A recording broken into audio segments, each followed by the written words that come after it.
Hello, ഇന്ന് നമുക്ക് മഹാഭാരതത്തിൽ നിന്ന് തുടങ്ങിയാലോ? മഹാഭാരതത്തിൻ്റെ മുഴുവൻ കഥ പറയാനൊന്നുമല്ല പോകുന്നത്. മഹാഭാരതത്തിൻ്റെ അവസാനം കുരുക്ഷേത്രം എങ്ങനെയുണ്ടായത്? സഹോദരങ്ങൾ തമ്മിലുള്ള അധികാര തർക്കം, കസേരയ്ക്കും കിരീടത്തിനും രാജ്യത്തിനും വേണ്ടി സഹോദരങ്ങൾ പരസ്പരം കൊലവിളിച്ച മണ്ണാണ് കുരുക്ഷേത്രം. അധികാരവും മത്സരവുമൊക്കെയാണ് സഹോദരങ്ങളുടെ ചോര വീഴ്ത്തിയതും ജീവനെടുത്തതും. ഇത്തരത്തിലുള്ള ഒരു ഇതിഹാസം പേറുന്ന മണ്ണാണ് ഭാരതം. ഭാരതത്തിൽ എന്നല്ല, ലോകത്ത് മുഴുവൻ ഏറ്റവും കൂടുതൽ പരസ്പരം മത്സരവും ആക്രമണവും ഒക്കെ നിലനിൽക്കുന്നത് പൈസയ്ക്കും ധനത്തിനും ഒക്കെ വേണ്ടി തന്നെയാണ്. അത് കൂടുതലും അടിഞ്ഞു കൂടിയിരിക്കുന്നത് കച്ചവടങ്ങളിലാണ്. പലതരം കച്ചവടങ്ങൾ നമ്മൾ കാണാറുണ്ട്. കപ്പലണ്ടി വിൽക്കുന്ന കച്ചവടം മുതൽ എയ്റോപ്ലെയിൻ വിൽക്കുന്ന കച്ചവടം വരെ വലിയ വലിയ സംരംഭങ്ങളാണ്. ഇതെല്ലാം കാശിന് വേണ്ടിയിട്ടും ലാഭത്തിന് വേണ്ടിയിട്ടും തന്നെ എല്ലാവരും ചെയ്യുന്നതാണ്. ഒരാൾ ചെയ്യുന്ന ഒരു തൊഴിൽ മേഖലയിലേക്ക് അതേ തൊഴിലുമായി അല്ലെങ്കിൽ അതേ കച്ചവടവുമായി മറ്റൊരാൾ കടന്നു വരികയാണെങ്കിൽ സ്വാഭാവികമായിട്ട് നമ്മുടെ ഈ കാലഘട്ടത്തിൽ എന്തായിരിക്കും സംഭവിക്കുക? മത്സരമാകും, ചിലപ്പോൾ ആക്രമണമാകും, വേണമെങ്കിൽ അതൊരു കൊലപാതകത്തിൽ വരെ ചെന്നെത്തും. അത്തരത്തിലുള്ള ഒരുപാട് ഉദാഹരണങ്ങൾ നമ്മുടെ നാട്ടിൽ തന്നെ നമ്മൾ കണ്ടിട്ടുള്ളതാണ്. നമ്മുടെ അടുത്തൊരു പ്രദേശത്ത് ഒരു കോഴിക്കട ഉണ്ടായിരുന്നു. ആ കോഴിക്കട അത്യാവശ്യം നല്ല കച്ചവടം നടക്കുന്ന, ഒരുപാട് വരുമാനമുള്ള, നന്നായിട്ട് പ്രവർത്തിക്കുന്ന ഒരു കോഴിക്കട. ഈ കോഴിക്കടയിലെ മുതലാളി നല്ല ലാഭമൊക്കെ എടുത്ത് അത്യാവശ്യം വലിയ കാശുകാരനൊക്കെ ആയി ഇങ്ങനെ വീണ്ടും പരിസര പ്രദേശങ്ങളിലൊക്കെ കോഴിക്കടകളൊക്കെ തുറന്ന് വലിയ വലിയ മുതലാളിയായിട്ട് ഇങ്ങനെ വളർന്നുകൊണ്ടിരിക്കുകയാണ്. ഈ സമയത്താണ് ഇദ്ദേഹത്തിനെതിരായിട്ട് ഇദ്ദേഹത്തിൻ്റെ തൊട്ട് എതിർവശത്ത് പുതിയ ഒരു കോഴിക്കട വരുന്നു. ഇതിനേക്കാൾ കുറച്ച് കൂടുതൽ സൗകര്യങ്ങളും കുറച്ച് വില കുറവും ഒക്കെ ആയിട്ട് കോഴിക്കട വന്ന് സ്ഥാപനം പ്രവർത്തനം ആരംഭിക്കുന്നു.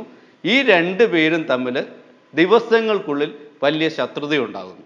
ഇവർ പരസ്പരം ആക്രമിച്ചില്ല എങ്കിലും ഇവരുടെ ഈ സ്ഥാപനത്തിൽ ജോലി ചെയ്യുന്ന തൊഴിലാളികൾ റോഡിൽ ഏറ്റുമുട്ടുകയും പരസ്പരം തല്ലുകയും അവസാനം പോലീസ് കേസ് ആവുകയും ഒക്കെ ചെയ്ത് സ്ഥാപനത്തിൽ സ്ഥിരം പ്രശ്നങ്ങളായി.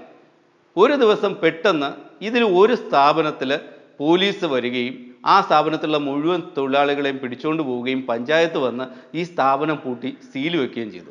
കാരണം മറ്റൊന്നുമല്ല, ഈ സ്ഥാപനത്തിലെ കോഴി അവശിഷ്ടം, കോഴിയുടെ വേസ്റ്റ് കൊണ്ടുവന്ന് ഇവർ നാഷണൽ ഹൈവേയിൽ ഉപേക്ഷിക്കുന്നത് കണ്ടു എന്ന് പറഞ്ഞിട്ട് ഒരാൾ പോലീസ് സ്റ്റേഷനിൽ പരാതി കൊടുത്തതാണ് കാരണം.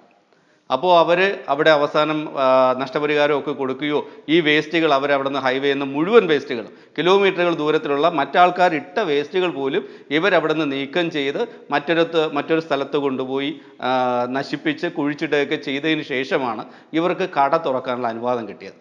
അപ്പോൾ തന്നെ ഇവരെന്ത് ചെയ്തെന്ന് വെച്ചാൽ ഇവരുടെ സ്ഥാപനത്തിൻ്റെ പരിസരങ്ങളിലും പിന്നെ ഈ ഹൈവേയുടെ ചില സ്ഥലങ്ങളിൽ അവർക്ക് പരിചയമുള്ള വീടുകളിലുമൊക്കെ രഹസ്യമായി CCTV ഘടിപ്പിച്ചു. 2 ദിവസങ്ങൾക്കുള്ളിൽ തന്നെ വീണ്ടും ഹൈവേയിൽ വേസ്റ്റ് ഇട്ടു. പോലീസ് ഇവരുടെ കടയിലാണ് ആദ്യം എത്തിയത്. ഇവർ പറഞ്ഞു, സാർ ഞങ്ങൾ CCTV വെച്ചിട്ടുണ്ട്, നമുക്ക് പരിശോധിക്കാമെന്ന് പറഞ്ഞു.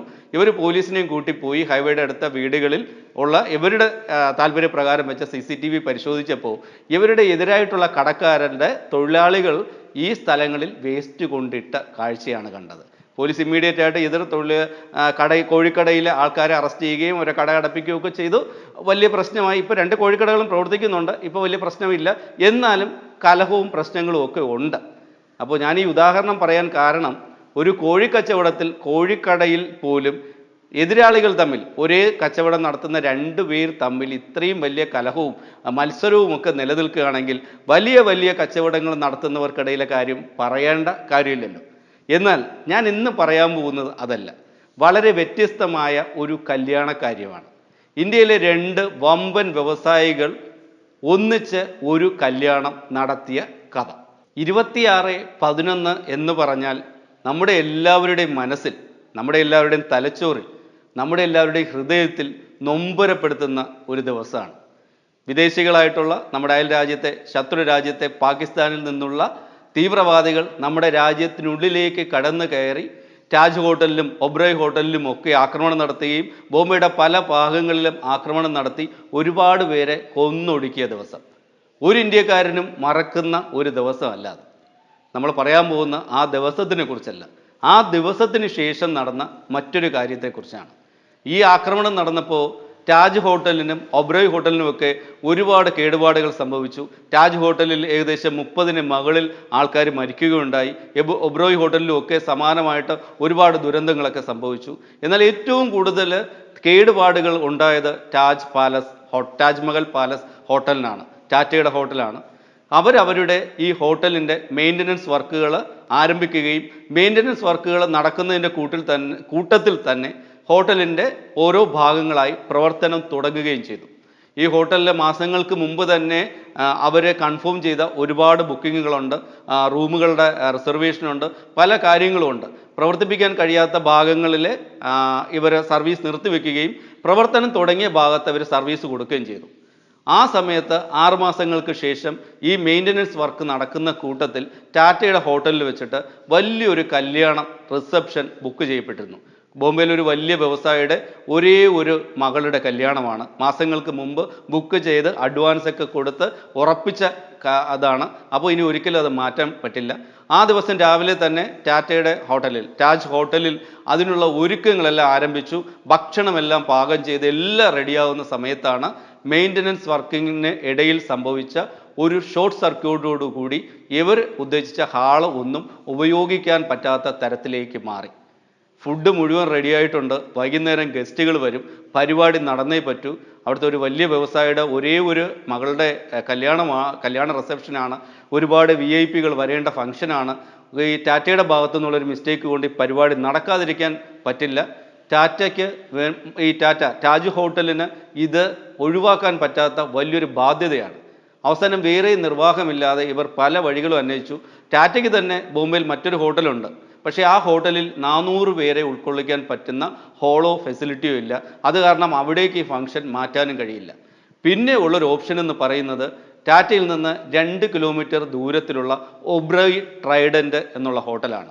ഈ ഒബ്രോയ് ട്രൈഡൻറ്റിൻ്റെ ഹോട്ടൽ തുടങ്ങിയതിൻ്റെ കഥ പറയുമ്പോൾ മറ്റൊരു കാര്യം കൂടെ ഒന്ന് ഓർമ്മപ്പെടുത്തുകയാണ്. ഇതിൻ്റെ ഇടയിൽ 1902-3 കാലഘട്ടങ്ങളിലാണ്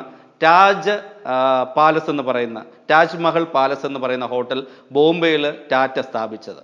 1972 കാലഘട്ടങ്ങളിലാണ് ഈ താജ് ഹോട്ടലിൽ നിന്ന് 2 കിലോമീറ്റർ മാറി ഈ ഒബ്രോയ് ട്രൈഡൻറ്റ് എന്ന് പറയുന്ന ഒബ്രോയ് ഹോട്ടൽ പ്രവർത്തനം ആരംഭിച്ചത്. ഈ ഒബ്രോയ് ഹോട്ടൽ വരുമ്പോൾ സമാന മേഖലയിലുള്ളൊരു ബിസിനസ്സാണ്. ടാറ്റയ്ക്കെതിരായിട്ടാണ്, ടാറ്റ ചെയ്തുകൊണ്ടിരിക്കുന്ന ഒരു കച്ചവടത്തിന് എതിരായിട്ടാണ് മറ്റൊരു കോമ്പറ്റീറ്റർ വരുന്നത്. സ്വാഭാവികമായിട്ടും കച്ചവടക്കാർക്ക് തമ്മിൽ വൈര്യവും ദേഷ്യവും എനിക്കൊരു എതിരാളി വരുന്നു എന്നുള്ള മത്സരമൊക്കെ ആയിരിക്കും ഉണ്ടാവുക. എന്നാൽ ടാറ്റ ചെയ്തത് അതല്ല. അന്നത്തെ പ്രധാനപ്പെട്ട പത്രങ്ങളിലെല്ലാം ടാറ്റ ഒരു പരസ്യം കൊടുത്തു. ഒബ്രോയ് ഹോട്ടലിന് ഞങ്ങളുടെ സമാന മേഖലയിൽ പ്രവർത്തിക്കുന്ന സഹോദര സ്ഥാപനത്തിന് ബോംബെ സിറ്റിയിലെ മനോഹാരിതയിലേക്ക് സ്വാഗതം എന്ന് പറഞ്ഞുകൊണ്ട് അന്നത്തെ പ്രധാന വർത്തമാന പത്രങ്ങളിലൊക്കെ വാർത്ത കൊടുത്താണ്, പരസ്യം കൊടുത്താണ് ടാറ്റ ഒബ്രോയ് ഹോട്ടലിനെ ബോംബെയിലേക്ക് സ്വീകരിച്ചത്. ഇന്ന് നമുക്ക് ഒരിക്കലും ചിന്തിക്കാൻ പോലും പറ്റാത്തൊരു കാര്യമാണ്. ഒരു ചായക്കട നടത്തുന്ന ആൾ പോലും എതിരായിട്ടൊരു ചായക്കട വന്നാൽ എങ്ങനെ അതിനെ പൊളിക്കാം എന്ന് ചിന്തിക്കുമ്പോഴാണ് വലിയ ഹോട്ടൽ ശൃംഖല നടത്തുന്ന ടാറ്റ സമാന ബിസിനസ് ചെയ്യുന്ന ഒബ്രോയുടെ ഹോട്ടലിനെ സമാന മേഖലയിലേക്ക് സ്വാഗതം ചെയ്തുകൊണ്ട് ഇത്രയും വലിയ പരസ്യം കൊടുത്തത്. അത് പഴയ കഥ. ഇനി നമുക്ക് കാര്യത്തിലേക്ക് വരാം. ഈ ടാറ്റയുടെ ജനറൽ മാനേജരും അവിടുത്തെ ഷെഫും എല്ലാം ചേർന്നിട്ട് കൂടിയാലോചിച്ച് എന്ത് ചെയ്യാൻ പറ്റും എന്നുള്ള ആലോചന നടക്കുകയാണ്. അപ്പോഴാണ് ഷെഫ് പറഞ്ഞത്, ഒബ്രോയ് ഹോട്ടലിൽ 400 പേർക്ക് ഉപയോഗിക്കാൻ കഴിയുന്ന ഹോളുണ്ട്, ആ ഹോളിൽ ഒഴിവാണെന്നാണ്, ബുക്കിംഗ് ഇല്ല എന്നാണ് അറിയാൻ കഴിഞ്ഞത്. നമുക്കൊന്ന് അവരോട് സംസാരിച്ച് നോക്കിയാലോ എന്ന് ടാറ്റയുടെ GM-നോട് അവിടുത്തെ ഷെഫ് പറഞ്ഞു. അപ്പോൾ തന്നെ GM പറഞ്ഞു, നിങ്ങളൊരു കാര്യം ചെയ്യും, ഒബ്രോയെ വിളിക്കാൻ പറഞ്ഞു. ഇവർ നേരെ ഒബ്രോയിലെ ജനറൽ മാനേജറെ വിളിച്ചു. ഇവർ കാര്യം അവതരിപ്പിച്ചു. ഞങ്ങൾക്ക് ഇന്ന് വൈകുന്നേരം 400 പേര് പങ്കെടുക്കുന്ന ഒരു കല്യാണ റിസപ്ഷൻ ഉണ്ട്, അതിനുള്ള ഫുഡ് എല്ലാം ഞങ്ങളിവിടെ ഉണ്ടാക്കി കഴിഞ്ഞു.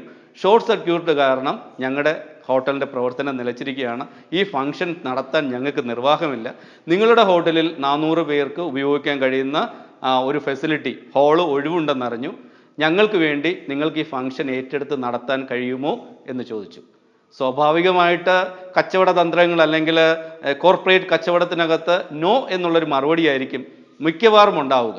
എന്നാൽ ഒബ്രോയ് പറഞ്ഞത്, യെസ്, യു ആർ വെൽക്കം, നിങ്ങൾക്ക് വരാം, ഞങ്ങളുടെ ഫെസിലിറ്റിയിൽ വെച്ച് ഈ ഫംഗ്ഷൻ ഭംഗിയായിട്ട് നടത്താം എന്ന് ഒബ്രോയുടെ ജനറൽ മാനേജർ പറയുന്നു.